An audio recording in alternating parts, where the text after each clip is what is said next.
I exposed my cheating fiancé at the altar. My fiancée Stephanie and I had been together for about 5 years.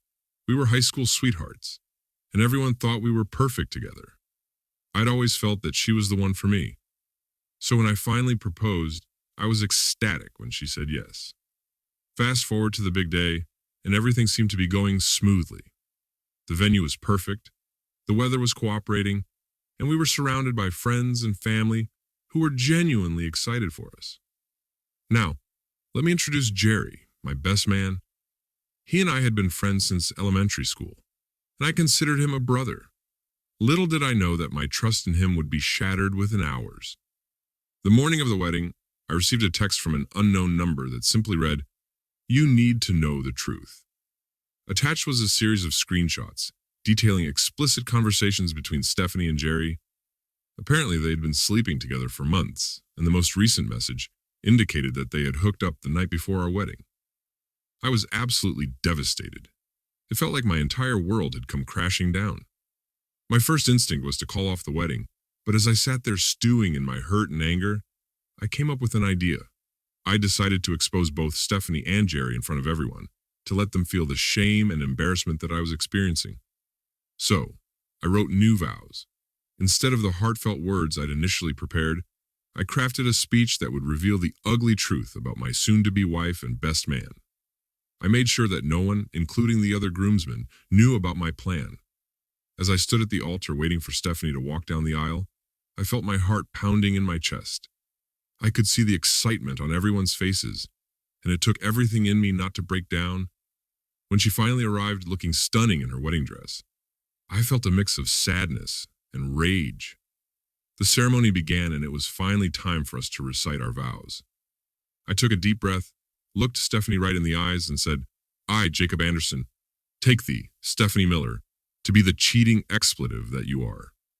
I then turned to Jerry, who was standing behind me, and without hesitation, I punched him square in the face. Jerry crumpled to the floor, his nose bleeding profusely. He tried to get up and engage with me, but my other groomsmen, equally shocked by my revelation, quickly intervened. They grabbed Jerry and dragged him off stage and out the door, expelling him for his betrayal. Back inside, I continued to yell out the details of Stephanie and Jerry's illicit relationship, much to the shock and horror of everyone in attendance. Stephanie, tears streaming down her face, denied everything. Her bridesmaids quickly rushed to her side, escorting her out of the venue. Stephanie's parents, Larry and Diane, looked absolutely mortified.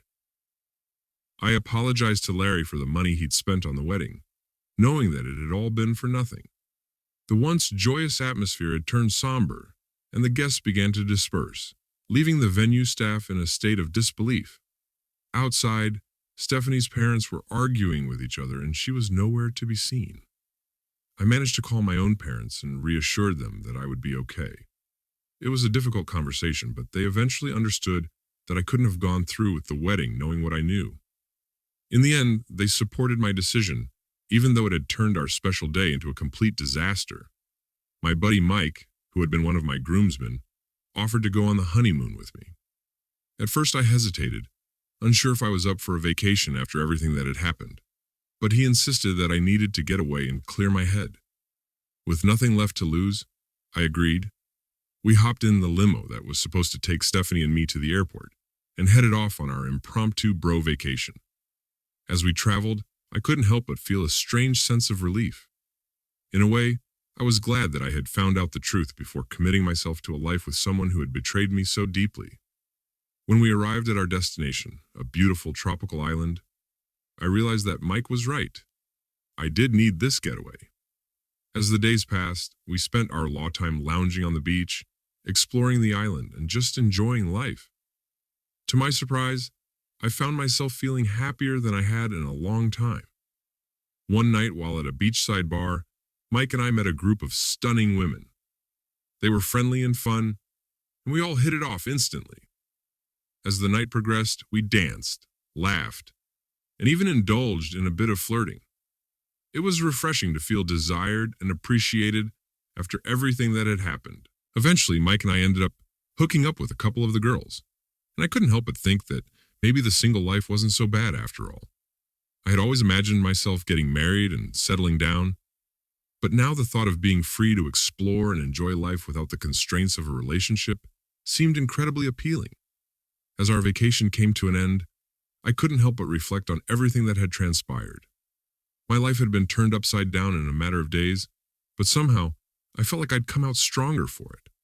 Sure, there was still a long road ahead as I tried to piece my life back together, but I felt a newfound sense of confidence in my ability to handle whatever came my way. So there you have it, the story of how I exposed my cheating fiancé at the altar and ended up discovering the joys of the single life. To anyone out there who's been cheated on or betrayed, I want you to know that you're not alone. It's a painful experience, but it's also an opportunity to find strength and resilience within yourself. And who knows? You might just find that the single life is the way to go, allowing you to have fun without ever having to pay the price that a lying and cheating partner can sometimes force you to pay. Well, that was short and sweet and carried quite the punch, literally and figuratively. Would you have been able to wait that long before punching Jerry in the face and leaving your fiancé? What would you have done in my shoes? Let us know in the comments section below.